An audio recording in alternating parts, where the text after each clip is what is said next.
Just wait till you hear who we come up with at number 4 for the Utah Mammoth. Will Scouch joins the show on Locked On Mammoth.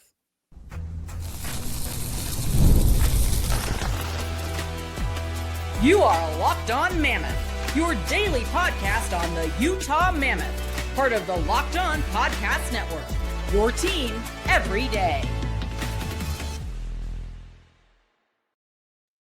Hello, everyone, and welcome in once again to Locked On Mammoth. I'm veteran NHL voice Tom Callahan, joined by longtime team analyst Robyn Leaño, and today our special guest is Will Scouch from Scouching.ca, and Will has a YouTube channel just called, Scouching, and Will is going to tell us, or at least tell me why I'm wrong about my number 4 pick for the Mammoth. We're going to go over the options today. We're going to take a look at things and see where exactly, because Robyn, to me, it should still be an if the Utah Mammoth are picking at number 4. Yeah, right. It's going to, we'll have to take a look. We still don't know if, we talked about it yesterday, right? On that Bill Armstrong is probably taking offers, keeping the phone open of what he wants to do with that 4th overall pick. It is fair play, but it's also a top 5 pick, one that takes a lot of value to unload, and that Utah could still make a good pick out of. So, you know what? This is a great way to bring Will into the show and ask the first question is, Will, based on what you know about the, let's say, top 5 or so in this draft, because we know, guys can slide or move up sometimes, but based on what you know about that, do you think Utah Mammoth should hang on to the pick, or should they look at trading it based on what's available? Well, the answer to that question generally is always, it depends on what you're getting, and I think that in the past, it's very rare to see these picks traded this high because the price is usually very, very high, but Utah does have some gaps on their roster, and I think that they are a team that's in a position where they didn't, it's nice to have won the lottery and jumped up as far as they did, but they didn't need it necessarily because they were a team that was, knocking on the door of the playoffs here and there. And they're a team that's a little bit more well-developed in terms of their younger guys are getting a little bit older. And so another 18-year-old, 17, 18-year-old may not necessarily be the biggest need for them, but maybe adding something somewhere else. They made a big splash last year at the draft, getting Mikhail Sergachev, and he's been a big part of that team. So maybe there's something percolating out there that might make a really big splash at the draft. It all just really depends. I think Utah is in a position where they, in this year's draft class, may very well just, if you move the pick, you might get something really, really valuable that you kind of are hoping you get in the draft in this year's draft class, but there's no certainty there. So it's a possibility. If I'm Bill Armstrong, I'm really thinking about it. I'm thinking about who's out there, because I'd say there's still players in that range that I'm excited about, but if I'm a team like Utah, the circumstances are a little bit different that would make it a little bit more interesting to me. That's one of the things, Robyn, you and I always talk about, is the fact that the Mammoth have flexibility going into the draft. Right. It's they do have a lot of flexibility. And I think one of the things that really interests me is that, and Will, you kind of mentioned it, is they have the talent and it's getting better, right, for Utah. And it's and Bill Armstrong seems like to be the kind of guy who has a level of patience that if there's a high value trade target coming back his way for that 4th overall pick, do you even turn that down, knowing what's been talked about for this draft class? Yeah, and I'm looking at, the forward group, for example, with Utah going into next year. I think there's room to make a move there and maybe bring in someone who's a little bit older and maybe just drop right onto the roster, kind of like what Sergachev did this year. I think you're looking for a player maybe of a little bit better caliber than Sergachev in terms of trading the 4th overall selection, or at least a package of things that you think you can definitely play with. But at the end of the day, yeah, I think there's room for something to come up here for them that makes a lot of sense. There's jobs, especially up front, that I think could be opened and filled by something like this. Especially again, like in this year's draft class, I would be thinking about it, especially because this has been a little bit of a gift to the team. And I think that if you can play your cards right here, you might end up making your team quite a lot better immediately rather than hopefully making your team better in 4 years or so. Will, you'll appreciate this. Being based in Toronto, I'm always banging the Mitch Marner to Utah drum. Robyn, you knew I was going to bring this up. Come on. This is my thing lately. Mitch Marner, so let's talk about some of the teams that may be in a position to want to move up, because there are teams that have obviously the first problem, cap space. They have issues there, and that's what was taken advantage of last year to get Sergachev out of Tampa Bay. That's one of the big reasons why it was able to. Yeah. But also, there's going to be guys who maybe are unsettled in the organization or might not want to be where they are anymore. Do you have, off the top of your head, any candidates where you think, oh, that team or those teams might be perfect to move up and try to get that number 4 spot? Right. I mean, the teams that are kind of right up against the cap for next season already are kind of like, again, it's Tampa. Dallas is another one.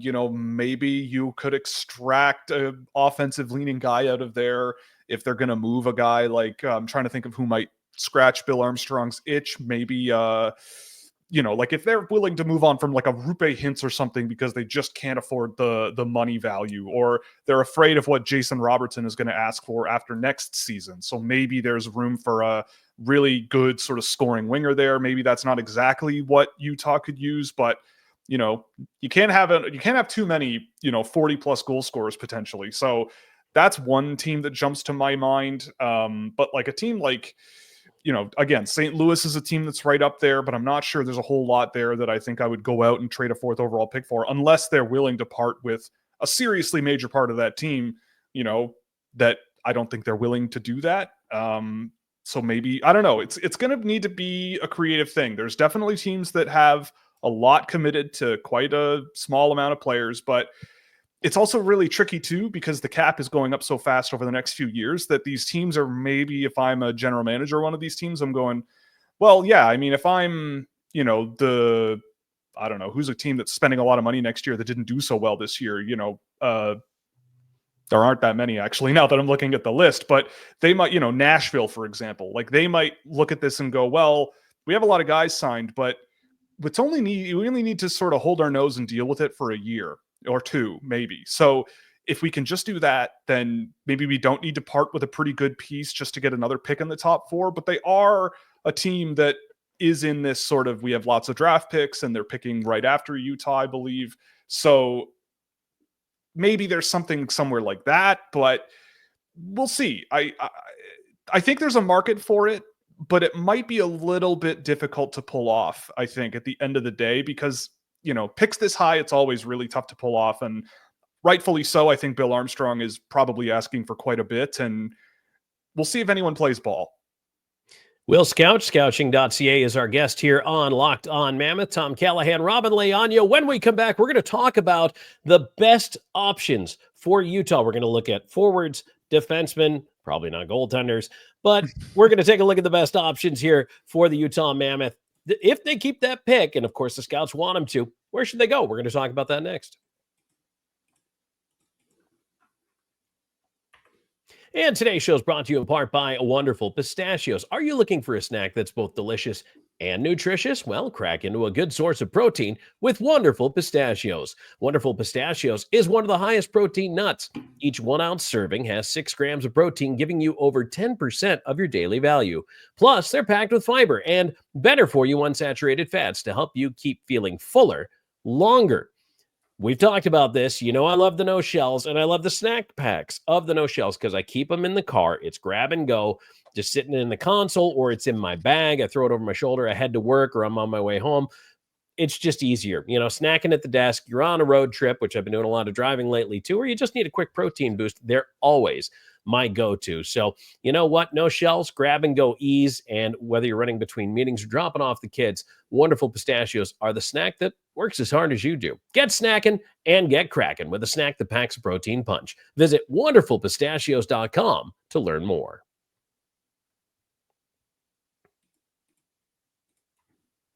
All right, Tom Callahan, Robyn Leaño, and our guest on the show is Will Scouch. You can find him online at Scouching.ca and on YouTube at Scouching. So, Will, thanks for joining us. want to get into a little bit of the best evaluations at number 4 here. And Robyn, I'm going to let you go ahead and lead this one here, and let's talk a little bit about where we think the Mammoth might go.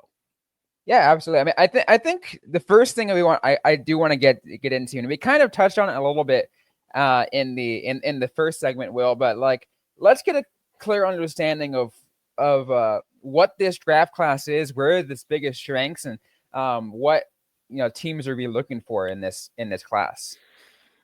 I mean, this year's draft class is pretty tricky. I'm not the only person who believes this, but from a few people I've talked to, including my own belief, it's like the first 6 or 7 guys that most people have ranked, whether they're the same group of 6 or 7, they're really excited about. And from then onwards, it is going to get wild. Like there is no real consensus about, okay, well, here's this top group, and then here's this kind of other group, and then here's this other group. We've kind of seen that in the past. But this year, it opens up real fast. And I think the reason for that is this year's draft, it's also very interesting in Utah's case, because I think there are a lot of players that I could very easily see a team like Utah looking at, right? Like, just from the numbers, like I track, tendencies with every team's different prospect base, and the Utah Mammoth, I have to stop myself and make sure I get that out of my mouth.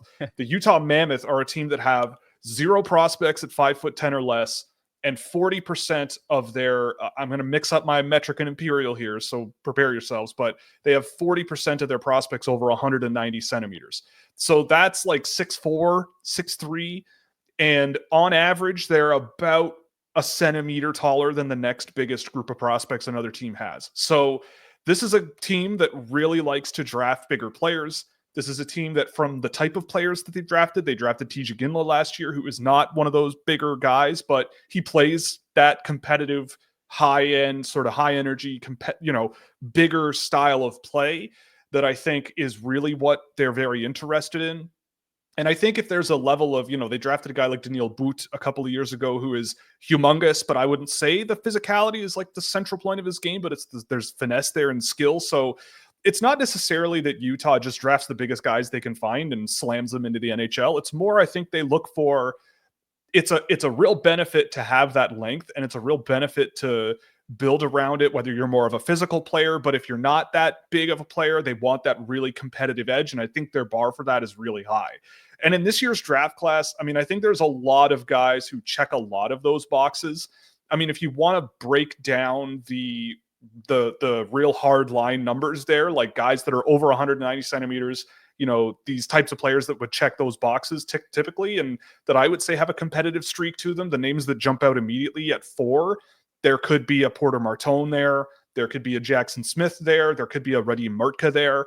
I've recently thought more about a Radim Murtka there, not necessarily because I think that's where he should go, but I think he would be a good fit there. And I think about the Utah Mammoth. I mean, I know Dmitry Simashev is on his way, and he is another giant who I've been a huge fan of for a few years, and he's a lefty. And if you have a future pairing, let's say, dream big, literally, you've got Simashev, who's 6'5" on one side, Murtka, who's 6'6", maybe 6'7" on the other.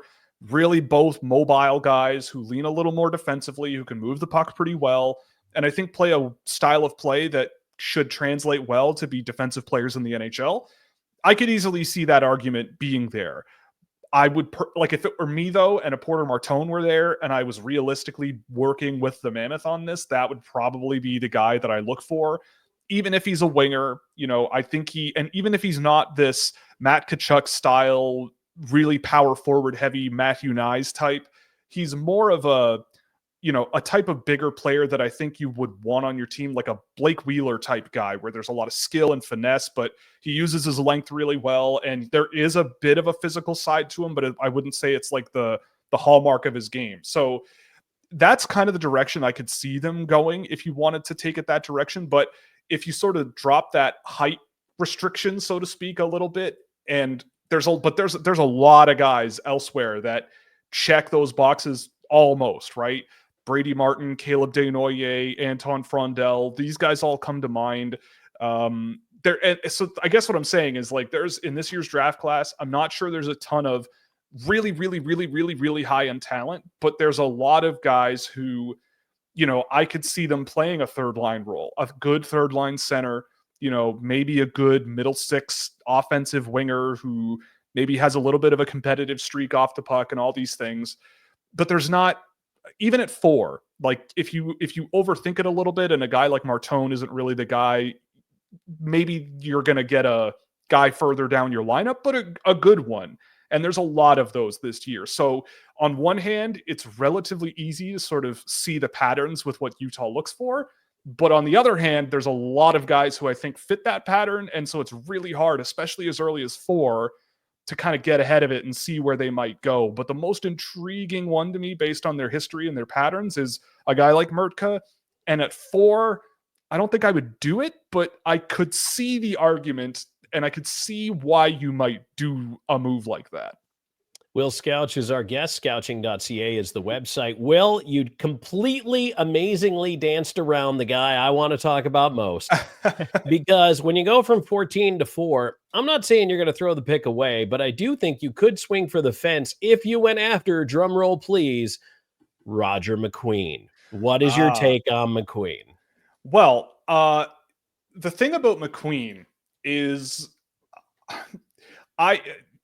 asking around, poking around on him, he hasn't been healthy for over a calendar year. Like, he has been really not the most comfortable on the ice for a long time.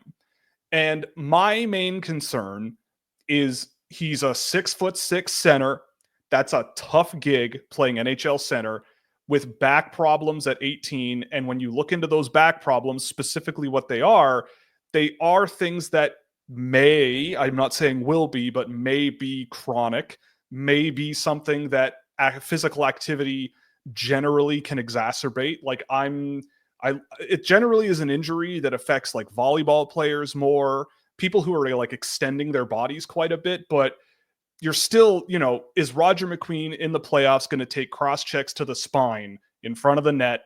And, is he going to be this guy who's really digging along the boards and everything? Because with Roger McQueen, I think that there are a lot of really interesting traits. Like, I think there's some good skill. He's definitely a player who plays his size, but I haven't found him to be particularly really mind-blowing, like top end level in the games I've seen of Brandon this year. But even just beyond that, that might just be the injury that's kind of lingering and it's kind of limiting his ability to sort of do what he's capable of. But the chatter's not awesome about the prognosis there. And, they took him out of the playoffs and he missed the last game or 2 with Brandon. And so it's just this really murky thing. And I think the combine will be very interesting to see what happens with him. If he goes at 4, I could see it, right? I've talked to NHL people about this before, and they all agree, right? It's like, he hasn't been super impressive this year. He hasn't been 100% healthy, but it's the what if, right? How many types of guys, how many big 6'6" centers come through in the NHL draft that have some skill, play a bit of a physical edge style of game, and you just know that they could probably do something in the NHL at a pretty high level. Like, it's just not really that common. And you think about him 5 years from now, not what he is now. And that's a hard argument to negate. So, but for me, I just go, if you're talking like 4th overall, that's a risk, I think, that you're taking. And I think if you lined up 10 different scouts, there are some that would go, I'm not super concerned. It's worth the risk at 4. And I think there might be others who go, I don't know if I would touch him in the top 20, 25. And if he's just like a flyer that you're betting on and you are swinging for the fences, then maybe I do it then. It's a hard question to answer because there's also, who knows what is really happening and what isn't and all these other things. But from what my experience, it's been, I think I'd look elsewhere, but I could see that being a mistake in retrospect. So it's tricky. It's really, really tricky. It's a wildly variable. Upside is superstar. Downside is never made it. That's crazy. Yes. Like, you don't want Nolan Patrick, right? Like, you don't want a story like that, right? When a guy like Cale Makar went a couple picks after him, right? Like, obviously at the time, you can't predict the future, right? But sure, that is a player who was dealing with injury problems and, was talented. Like, there's undeniably talented, right? But with a guy like McQueen, when I hear that this is a guy who hasn't really been 100% for a long, long time. I don't know. And when he comes back, plays in the playoffs, and then doesn't finish the playoffs. That's questionable to me. And so maybe my risk tolerance is just lower than most people, but at 4, it would surprise me, but it also wouldn't, if that makes sense. I know that doesn't make sense. It would surprise me, but it wouldn't, I guess, is what I'm saying. I can get you on that one. Will Scouch is our guest. Scouching.ca is the website, on YouTube at Scouching. We're going to take one more break, talk more about what's going on at number 4. I know Robyn's got some thoughts. We want to get to those as well, and we'll do that right after this.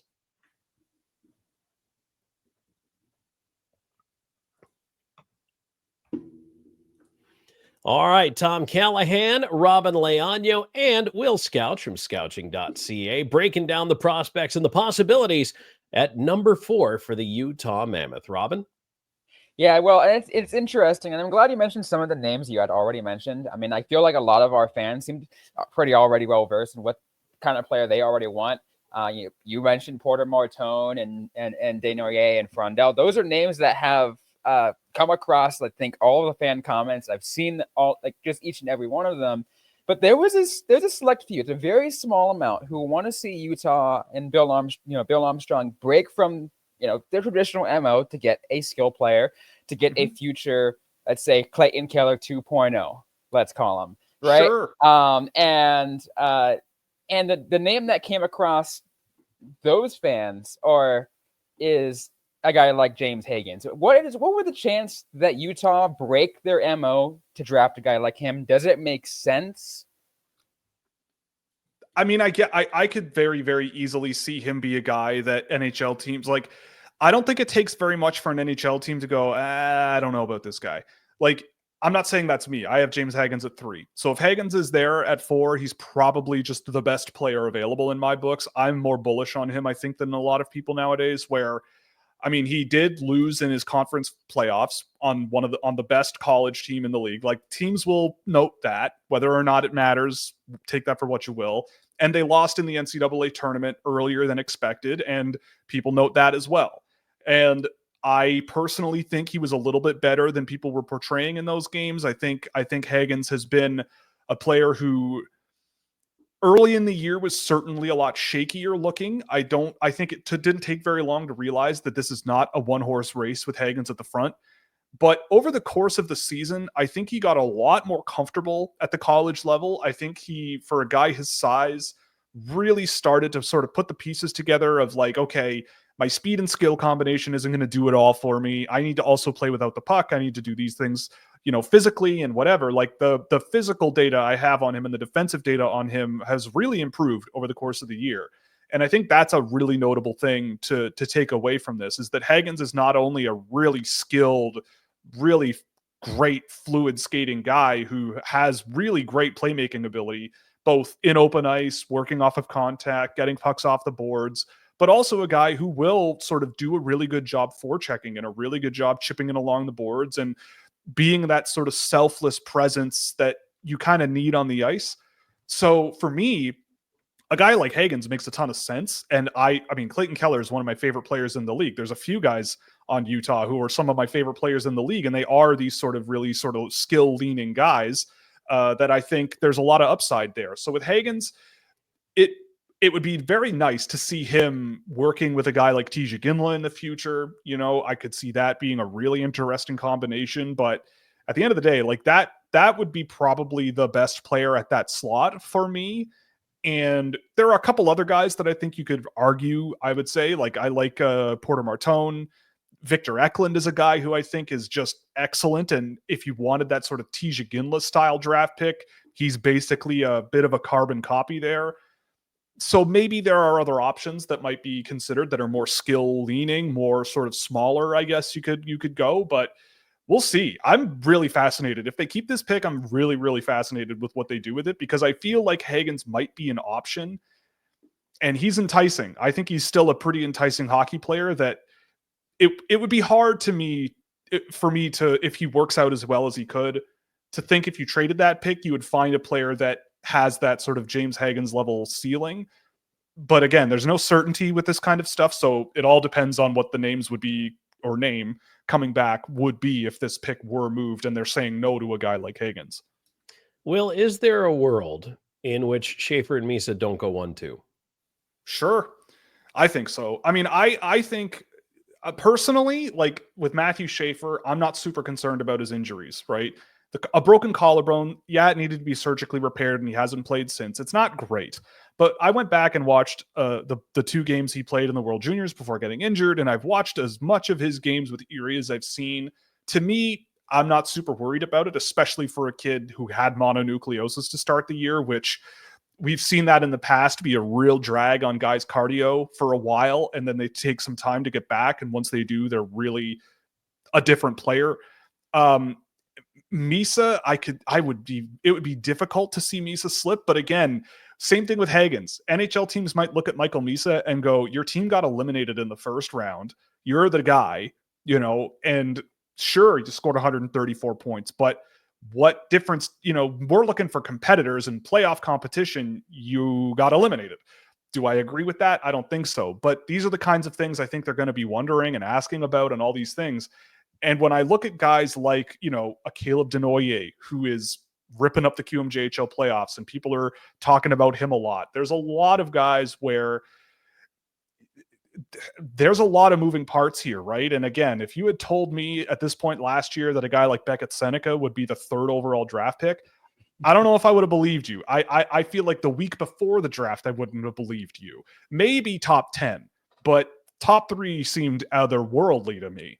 So I have all the time in the world for things to get nuts and crazy. And I feel like concerns about injuries are legitimate, but with regards to Schaefer as opposed to a guy like McQueen, I think there's an easier argument to be made that a guy like Schaefer is less of a concern, especially with how he played before getting hurt. So I don't know. I guess in short, the answer is I could see things changing quite drastically because the viewpoints on this draft vary very, very wildly, but we'll see. Robyn, we got time for one more. Yeah, I want to dive and kind of get your thought a little bit more, and you kind of already touched on this player, and I kind of want to do it because it is the player that has been the most talked about for Utah, and Porter Martone, and just more of like how important of like how big of a role is this has this guy been playing in his team in the O, and like what kind of impact do you see him make in the NHL? Man, I've been watching Porter Martone since he was 16 years old, playing for the Junior Canadians here in Toronto. Like, he is such an amazing talent, and we've interviewed him over on our YouTube channel, and he was great. And he's the captain of his team in Brampton, where he's a 17-year-old. He's 18 now, but he was one of the younger top end players on that team.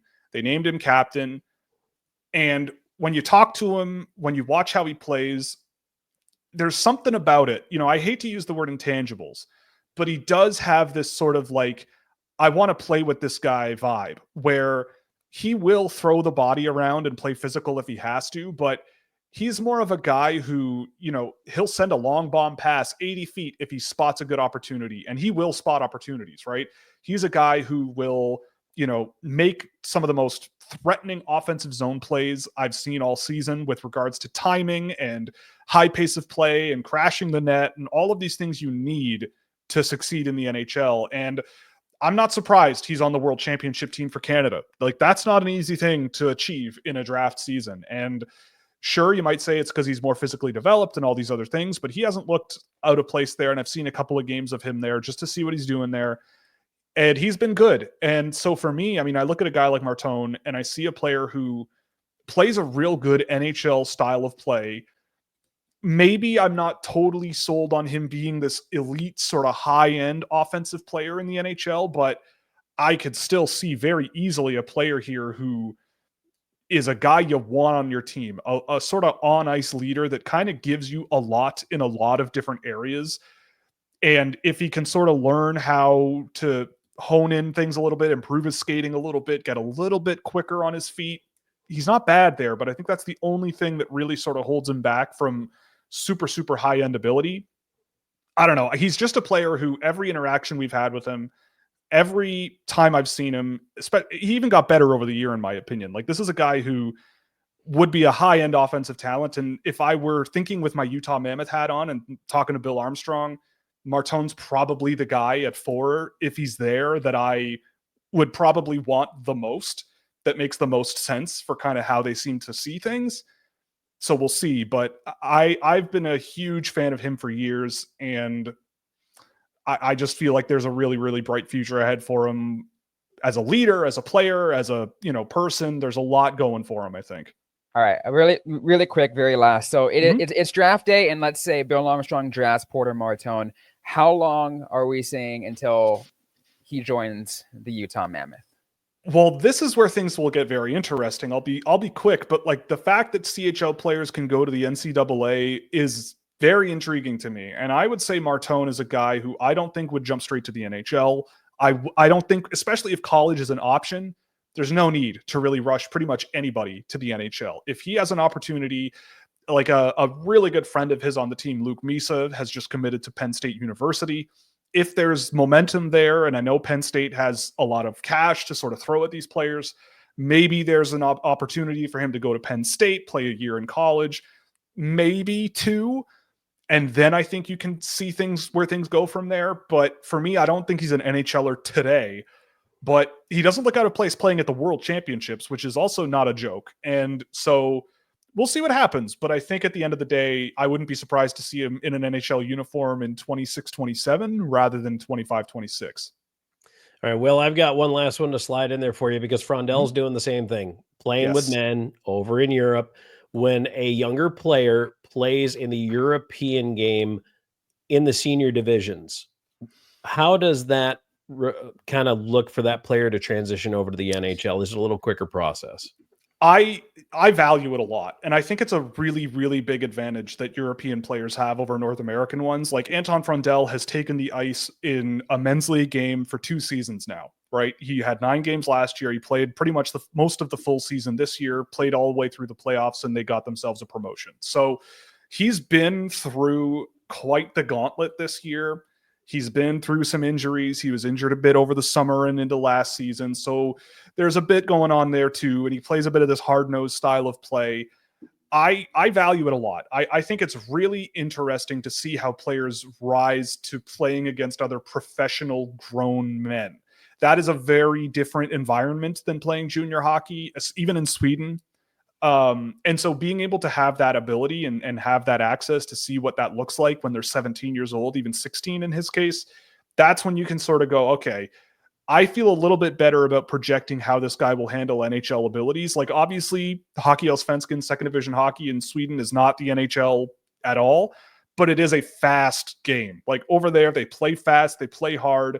It is fast. Faster than the CHL, faster than the NCAA, maybe a little less physical, I would say, but definitely you got to think quickly. You got to move quickly. You got to keep your game simple. There's no hot dogging around in men's hockey. So having that experience definitely matters. And Frondell is a guy who I have a little bit lower than Martone, but I think he projects quite well to be at least a good NHL winger that you could put up and down your lineup.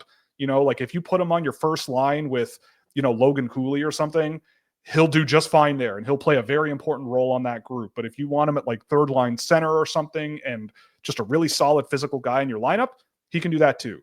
So there's lots and lots of options and flexibility with a guy like him. And I think that has come out and come through both watching him play center a little bit here and there internationally and with the junior team. And then I think his best hockey this season was on the wing in the men's division. Like that was where I looked at him and I went, this is an Anton Frondell that I could really get behind as a guy that moves up and down your lineup and gives you a lot of flexibility. So again, there's a lot of guys in this class that I think run the gamut of very variable ability in a good way, maybe a little more down your lineup, but it really just depends on what you're looking for. But that men's league stuff is really important to me when guys get the chance. I don't think there's a single player that's played men's league hockey this year that is likely to get drafted that I haven't at least checked out there, even if they play 4 minutes in a game. All right, Will, fill in the blank to end this episode. With the 4th overall pick in the 2025 NHL entry draft, the Utah Mammoth select. I'm going to hope it's Porter Martone. That's my bet. I would love to see him in a Mammoth jersey. I would love to see them add another offensive weapon. And he's got some size. So he checks that box too, and he uses it well. So hopefully he's the guy in my books. Robyn, you seem to concur. Yeah, I love it. I love it. Awesome. All right. Well, Will Scouch from scouching.ca and the YouTube channel at Scouching. Check him out. Give him a like, a follow, subscribe over there. And for our show, too. If you're still here, obviously you like the show, so please subscribe while you're here. So, Will, thanks for joining us today. We appreciate your time. Anytime, y'all. It's a pleasure. Yeah, Happy to be on whenever you like. Thank you. Thank you so much. Oh, we'll talk again. All right. Closer. Excellent. I am sure. Excellent. I am sure. So, Robyn, where can folks find us on social media? They can find us everywhere on social media, on Twitter/X, Instagram, Threads, Blue Sky, all at Locked On Mammoth. You can find me personally at Robyn_Leaño. On Blue Sky, I am at Robyn Icetime.